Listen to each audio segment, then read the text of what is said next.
অনেক সুন্দর, অনেক সুন্দর। পিছনে এটা কি নদী না সাগর জানি না। আর ওই দিকে দেখো একটা পাহাড়। তো আমরা আজকে এখানে শ্যুট করব। আমার বেশ ভালো লাগছে। এতক্ষণ আমার মন খুবই খারাপ ছিল, আর এখন এই ওয়েদারটাকে দেখে, মানে এই সমুদ্র বলো বা নদী বলো বা যাই হোক, আমি জানি না এটা কি, এটাকে দেখার পর মনটা একটু ভালো হলো।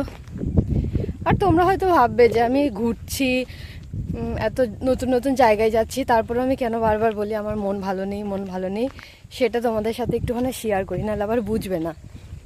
ব্যাপারটা হচ্ছে এই যে হাসি খুশি যে মুখটা তোমরা দেখতে পাও, সেটার পিছনে একটা কালো পর্দা আছে। সেটা হচ্ছে আমার ফ্যামিলির কিছু মানুষ আছে যাদেরকে আমি অনেক বেশি ভালোবাসি, বা যাদের জন্য হচ্ছে আমার এই জার্নি, বা যাদের জন্য আমি কাজ করছি। এই ছেলেকে দূরে রেখে এই কাজে আসছি, তারপর এত কিছু যে করছি, আমার পিছনের মানুষগুলোর না একটা ফোঁটাও সাপোর্ট নেই আমার এই কাজের পিছনে।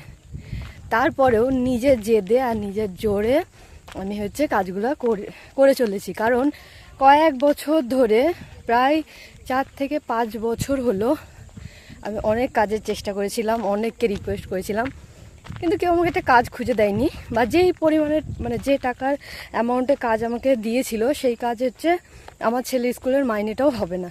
তো সেই কারণে আমি সেই কাজ করতে পারিনি বা করিনি। তারা হয়তো বলবে যে আমি তো কাজ দিয়েছিলাম, তুই তো করিসনি, কিন্তু ওই টাকায় আমার পোষাবে না। তাই বাধ্য হয়ে আমি যেটা শিখেছিলাম, যেই কাজটা, সেটা হচ্ছে মেকআপের কাজ। তো সেই মেকআপের কাজটাকে আমি এখন আমার প্রফেশন ভেবে নিয়েছি। কারণ এখানে আমাকে কেউ 2 টাকা দিয়ে বলেনি যে নে তুই এই কাজটা কর। এটা টোটালটাই আমার ইচ্ছেই, আমার ভালোবাসায় আমি চেষ্টা করে মেকআপের কাজটা শুরু করেছি। এখন মোটামুটি উপরওয়ালার ইচ্ছেই হচ্ছে মোটামুটি কাজ। তো তারপরে হচ্ছে এই আমার জার্নি। এতদিন কলকাতাতে কাজ করেছি, এখন কলকাতার বাইরে যাচ্ছি।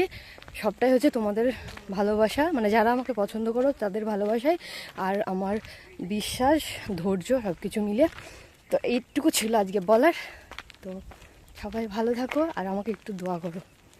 টাটা।